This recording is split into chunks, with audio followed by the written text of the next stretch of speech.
E aí, para chegar nesses astronautas, o que acontece? Quando a NASA quer levar astronauta, até quando quer levar carga, não é só a SpaceX que leva, tá? É bom falar isso. Hoje Carga tem várias. Hã? Carga são várias empresas que levam tem a hoje. Northrop Grumman, tá levando, né? Tem a Cygnus, né? A Cygnus, que é da Northrop, né? Isso. Que era da Orbital, a Orbital foi comprada, isso, né? Isso. Então, aí tem lá os ATV, Tem né? os ATV que voam poucas vezes. Tem as aí tem Progress, os HTV dos japoneses. Isso. Tem as Progress, né? Tem os russos. Então tem uma galera que leva carga para a estação espacial. Né? Aí quando ele vai fazer o negócio de levar astronauta, a NASA faz ali tipo uma concorrência, será que pode falar isso? Pode. Pode, né? Tem uma concorrência. Um edital, né? E duas empresas ganham. Quais? SpaceX e Boeing.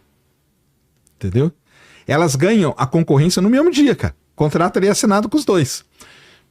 Dizem, né, as más línguas, que a Boeing recebeu o dobro de valor da SpaceX. O veículo da Boeing é esse aqui, ó. Que tá na minha Starliner. É o Starliner. E... A Boeing ganha 4,1 bi nesse contrato e a SpaceX 2 e alguma coisa. Entendeu? E aí é que começa a confusão. A SpaceX, desde esse dia que assinou o contrato até hoje, ela já levou 44 astronautas para o espaço. E a Boeing? Quantos? Dois que não voltaram nela. Teve vários problemas ao longo do projeto. No primeiro teste orbital, ela não chegou. Voltou antes de já chegar na estação. Teve que fazer uma reentrada. Aí no segundo ela chega. Não, aí eles pulam, né? Aí eles vão pro primeiro tripulado. Já é o tripulado. Aí dá certo. Mas aí faz a docagem? Acho que não, né? Não faz. Não faz a docagem, volta, funcionando bem. Aí vai fazer o 2, que é o que foi o ano passado, que leva a Sanita e o Butch. Que tem um porquê que eles foram escolhidos, né? Eles ajudaram a desenvolver a cápsula. A desenvolver a cápsula. Essa é da Boeing. E aí, o que acontece? Na hora que vai fazer a docagem, o motor começa a não responder da maneira correta. Os motores de manobra para fazer a docagem, eles conseguem resolver o problema, faz a docagem, só que aí levanta... Não, cara. O cara foi muito foda.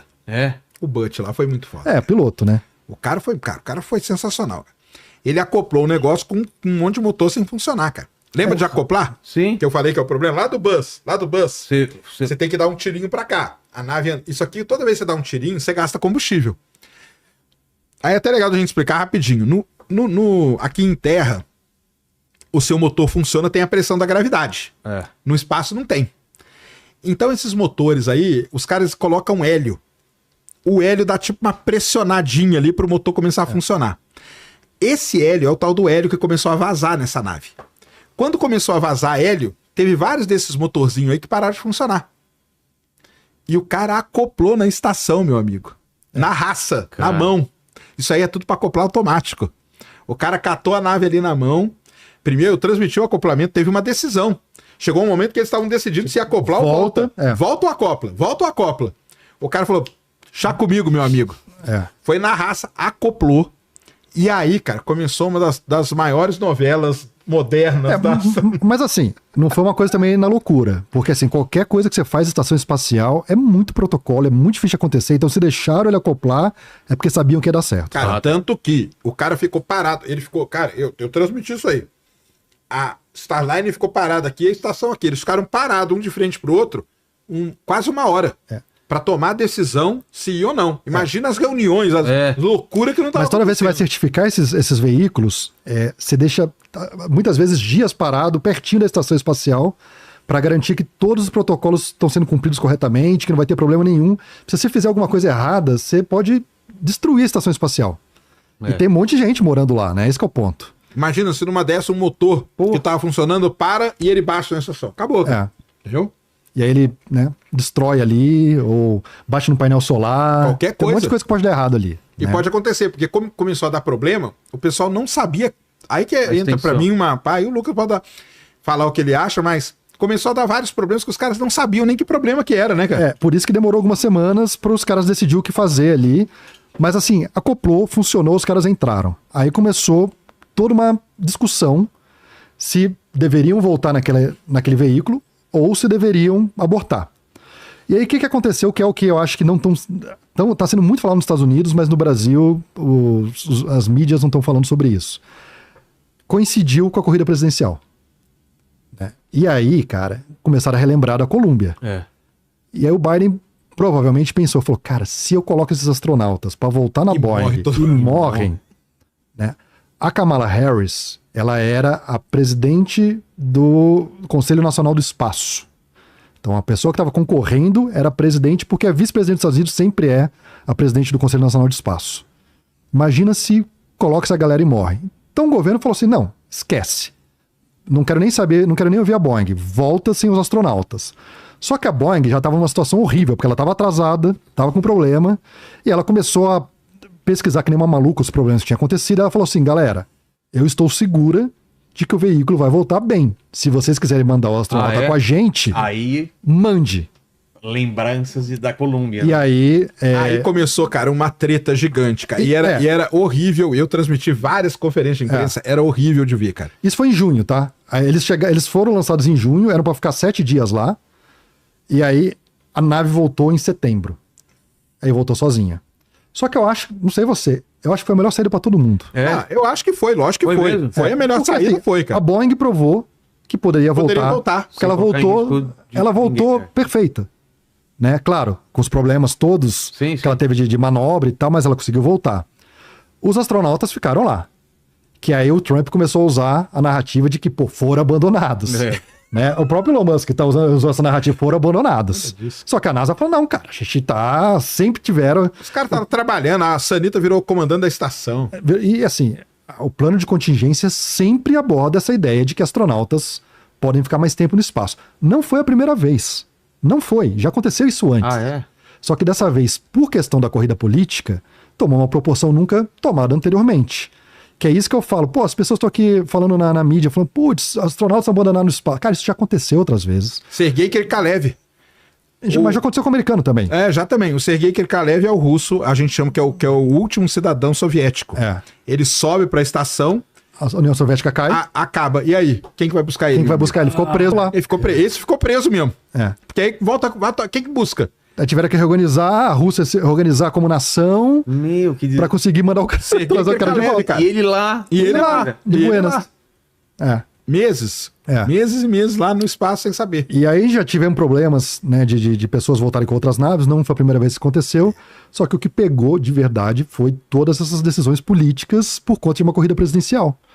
Né? E eu acho que no fim das contas, todo mundo saiu bem. Tudo bem, a Kamala não ganhou, mas poderia ter sido trágico para ela se tivesse tido um acidente. Claro. A Boeing saiu bem na fita, de certa forma, porque, pô, foi lá, trouxe de volta e tá no jogo. Ainda tá no jogo. Saiu essa semana aí num veículo especializado. Esse é o Sergei Krikalev voltando, meu amigo. Ó a bandeira. Bandeira da União Soviética, só que não existia mais. Já era russo. Saiu um negócio muito interessante, cara. Porque ele subiu como União Soviética e voltou, tinha acabado. E ele volta com a bandeirinha da União Soviética ali, ó, CCCP, ó. Que doideira. Sergei Krikalev, uma das histórias mais sensacionais. Esse cara aí, ele é muito foda, tá? Esse cara aí ligou a luz da estação espacial anos depois disso aí. Em 98, 99. E aí a SpaceX tava lá com o veículo pronto para trazer o pessoal de volta. Só que lembra que a Boeing e a SpaceX ganharam o contrato? Sim, com o dobro... Só que os caras voltaram na concorrência. Voltaram na concorrência. E aí nessa, a Sunita, ela basicamente voa em tudo possível, porque ela voa no espacial, Soyuz, a Dragon, Starline, e ela só não voa na Orion ainda. Só não voou na Orion, mas na Dragon ela voou também, porque ela voltou. Mas, cara, era triste assim, meio de ver as conferências de imprensa. Porque ia o cara da NASA e o cara da Boeing. E você via que tinha uma situação ali... eles estavam tentando fazer acontecer pra voltar na Boeing, cara. Sabe? E aí, tanto que a NASA falou... Quando a NASA decide, ela fala que foi unânime. Só que quando ela faz isso, não tinha ninguém da Boeing ali. E aí, qual que é o lance da Boeing, né? A Boeing já tava... Trocou de CEO até no meio do caminho, né? O CEO da Boeing trocou ele nessa treta toda. Mas o ponto é, a Boeing já estava baleada por causa do 737 MAX. Isso. Né? Então, a gente não costuma misturar a aviação civil com essa parte espacial na Boeing, mas assim, a imagem para o mundo é uma coisa só. Então ela já estava baleada nisso. Já estava com esses atrasos todos dessa cápsula, né? E aí, de repente, não vai trazer os caras de volta, deixou os caras na mão lá. Cara, as ações da Boeing, buf. Desabaram, cara. Na época ali foi um momento bem complicado. E o lance de eles receberem o dobro do que a SpaceX é justificável? Então, é justificável por conta de lobby. Assim, não é justificável pelo viés econômico da coisa, mas a Boeing emprega muita gente nos Estados Unidos. Né? E aí A Boeing está desde o início do programa espacial. Então você tem um lobby muito grande. E tem um ponto que eu particularmente acho que é muito importante. Você não pode depender de uma empresa só. Isso aí é verdade. E hoje, os Estados Unidos está na mão da SpaceX. Né? Então, tem um veículo, por exemplo, que é o veículo para levar a humanidade para a Lua, que é o SLS. É um veículo que foi assim, gasto dinheiros inimagináveis. 58 bi até agora. Para voar, ele é caríssimo. E os caras estão decidindo o que vai acontecer. Para voar, ele é caríssimo. Mas se eles simplesmente desistirem desse veículo, só vai ter SpaceX para levar as pessoas até a Lua. E aí, o que acontece? A SpaceX pode quebrar. O Elon Musk pode virar político, esquecer e a empresa degringolar, pelo mesmo motivo que aconteceu lá com os soviéticos. Tem um monte de coisa que pode acontecer, porque é uma empresa privada, que pode deixar os americanos na mão. Então, é importante sempre ter um plano B, só que agora o Bezos conseguiu chegar no espaço. Então, assim, deu um alívio para as pessoas, do tipo, tem uma outra empresa agora que está chegando no espaço. É isso aí. E ele chegou no espaço, mesmo esquema da SpaceX? Ele fez um voo de teste, né? O primeiro voo dele. Totalmente reaproveitável. O dele reaproveita também o primeiro estágio. Só que não deu certo no primeiro voo. Ele errou a balsa lá por alguns metros. Mas chegou perto, que nem a SpaceX também errou de primeira, entendeu? Mas ele tá no caminho bom. Bom, muito bom. O foguete dele é um New Glenn, um foguetão gigante, 98 metros de altura. Tem aí foto dele. Coloca aí New Glenn Rocket. E aí você tem o New Shepard, que é esse que faz o voo suborbital, que é onde os turistas vão. Acho que você já recebeu o Vitor Espanha aqui, o brasileiro que foi pro espaço? Não, nunca trouxemos o Vitor. Tu trazer o Vitor aqui, cara. Então, o Vitor é muito gente boa. Que é uma história maluca também. O cara comprou uma rifa e ganhou um voo de 4 milhões de dólares. Entendeu? É isso. Basicamente é. A rifa de Bitcoin, mas é. Tá. Não, ele comprou uma NFT. Mas é uma rifa. Uma rifa. Pagou 70 dólares na rifa e ganhou um voo pro espaço. E hoje, assim, ele era um cara que trabalhava com gerência de projetos, no fundo de, sei lá. Hoje virou astronauta. Ele faz palestra no mundo inteiro, vai em tudo que é coisa. É um brasileiro, cara, lá de BH. Esse é o New Glenn. Esse é o New Glenn. Esse é o que foi pro espaço. Esse aí foi já. Esse é um renderizado, né? Esse não é uma... Eu acho que não é uma imagem real. Coloca a foto aí, New Glenn. Coloca assim, ó, New Glenn First Flight. A pluma lá. É a pluma. É a pluminha. E aí tem um negócio, né? O foguete suborbital dele chama New Shepard, em homenagem ao Alan Shepard, que fez voo suborbital. E o orbital dele chama New Glenn, em homenagem ao John Glenn, que é o primeiro americano a fazer um voo orbital. Tem isso do Jeff Bezos. Mas é um foguetão, ele tem 98 metros de altura, o primeiro estágio volta, a balsa dele é muito legal, a balsa dele chama Jacqueline, que é o nome da mãe dele. É a balsa que fica no meio do mar lá, a dele, tem o nome da mãe dele. E o processo de contratação para você trabalhar na Blue Origin é muito mais difícil do que na SpaceX. Aí ele na plataforma, o dia que ele foi lançado. Então, são empresas com... Até a marquinha ali, ó, pra você entender, até aquele anelzinho douradinho ali, é o primeiro estágio, depois tem o segundo estágio, que você mantém a coifa. O segundo se perde, não volta. Aí é igual o da SpaceX. Mas a Falcon 9 é a mesma coisa. Quem vai resolver isso é o Starship. Que aí volta só vai perder o Hot Stage, né? Só o Hot Stage. Qual que é o lance da Starship? Só que, ó, só pra você ter uma ideia, o Falcon 9 ele tem 70 metros de altura, esse aqui tem 98 e a Starship tem 122. Então esse cara aqui, ele é mais ou menos do tamanho de um Starship. Entendeu? O Starship é o que vai pra Marte, vai levar carga também, vai pra Lua. Mas qual é a diferença do projeto? Cara, ele leva muita carga pro espaço. O Starship é o gigantão lá. O Starship é o que é de aço inox, 100 toneladas. Que usa o motor Raptor, entendeu? A gente tá falando de 100 toneladas de carga. Um negócio que nunca foi pensado anteriormente. O volume também, né, cara? Porque ele tem 9 metros de diâmetro. Então ele abre aqui a capotinha dele, solta as coisas, fecha. Então ele pode pegar coisa, pode pegar detrito espacial, consegue manobrar. E aí volta tudo pra Terra. Esse que é o mais maluco, né? Então o ônibus espacial talvez chegou perto de conseguir voltar tudo. Perdeu lá, perdi o tanque laranja lá que a gente mostrou pra você, mas de resto aproveitava tudo. A Starship, com exceção de um pequeno estádiozinho que faz... Ele consegue ligar o motor antes dos estágios separarem, com exceção disso, que é um anel. Olha isso, que bonito. Então, tudo volta pra Terra. Tudo volta. Essa parte aí de baixo prateada tem 70 metros de altura e a parte preta, que é a nave mesmo, tem 50. É a parte preta que a gente chama de Starship. A Starship. Hoje, o que ele já consegue fazer? Aí só lembrando, pessoal, isso aqui é um protótipo ainda. Ele fez o 8º voo dele agora. Quantos você já viu ao vivo? Eu já vi 3. Tudo isso sem piloto, sem nada. Sem carga, não tem nada. É só estão testando.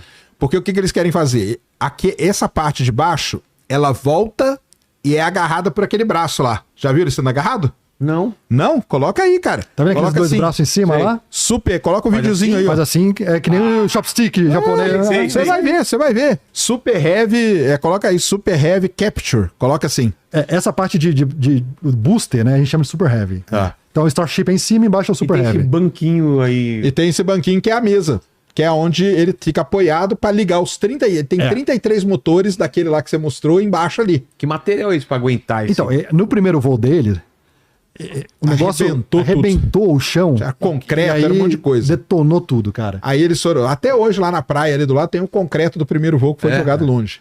Aí eles mudaram, colocaram agora em. É tudo, cara, tudo que puder fazer em aço inox, nós vamos fazer. Eu não sei se você fez isso, mas, por exemplo, o Pedro Palota, um amigo nosso que já veio aqui, inclusive, Já. ele fica catando coisa lá, cara. Eu Ele já vai catei, lá. eu catei, eu tenho uns pedaços de Starship em casa. Sério? Sim. Acha os... Porque cai, coisa que cai ali, você vai lá na praia depois e pega. E eu nunca vi ele voltando, o Pedrão já viu ele voltar, das vezes que ele Algumas voltou. vezes, né? O Acho que Pedrão umas vai em todos. 3, 4 vezes já. O Pedrão vai em todos. É. E aí ele vai voltar aquela parte, vai ser agarrada, que nós vamos ver o videozinho. Inclusive, aí. se você quiser ver um lançamento desse, o Pedro leva. Sério? Sério, pô. Pô, A gente quero leva ver. você, ué. Quero Se ver. quiser, não tem Você faz isso também, É né? impressionante, assim. Bora? Cara, É. isso aí é impressionante, cara. Isso aí é impressionante de ver. Mas você vê de muito longe, né? 6 quilômetros. Tá. É a zona de exclusão. Você viu do barco já, né? Eu vi 2 do barco e um de uma casa. É. Poxa. Eu vi 2 do barco. É impressionante, cara. E Isso aí- aí é um negócio impressionante. E aí esse cara, se tudo der certo, vai abaixar mais 6, 7 vezes o valor de chegar no espaço. Em que fase tá de teste? Tá fazendo? A fase de teste é o seguinte: eles conseguem voltar a parte de baixo, igual nós vamos ver aí, Sei. Já tá ok. e a parte de cima, eles não. Eu acho que eles não sabem o que está acontecendo. Mas qual é a ideia da parte de cima? Também voltar de A parte de cima vai ser capturado pela outra torre, porque Mas- igual essa torre aí tem uma do lado. Mas Mas voltar assim também? Assim também. E ser capturado assim também. Olha lá ele voltando, ó. Ah, cadê? Tá. Ele liga o motor, ó. Isso aí ele voltando, hein? Esse fogo que tá saindo na lateral é tranquilo. É tranquilo. Tranquilo, Isso é tranquilo. Olha aí, Olha. Olha. Vai bater! Não bate. Ele fica suspenso? Fica suspenso. Ele fica suspenso ali um tempo, Por quê? depois ele desce, vai ser reabastecido e vai subir. O Mas por Falcon, que ele o não Falcon vem até 9, embaixo? o Falcon 9 tem umas perninhas. Por que ele não fica até embaixo? Porque quando ele volta, ele ainda tem um pouco de combustível. Os caras têm que deixar aquele combustível sair. Entendi. Entendeu? Não, mas tem um ponto que é o seguinte, o Falcon 9 ele tem umas pernas que abrem pra fazer o pouso ou na balsa ou no lugar físico, né? Em Sei. terra, né? Em terra. É pesado essas pernas. Então eles falaram, cara, vamos jogar essas pernas fora e vamos segurar esse cara aí no gargalo, né? No pescocinho, entendeu? Que aí eu não preciso levar esse peso pro Pescocinho espaço. nada. Tirem as crianças da sala agora. Para o Elon Musk, 13 centímetros faz a diferença. Por quê? O que segura esse foguete aí é uma pecinha que tem 13 É um centímetros. ganchinho, É? assim, é. 13 centímetros. E aí, Vilela? E como aguenta tudo? Ué. Aí que tá. Tá vendo? Não pode reclamar mais, né? Não podem.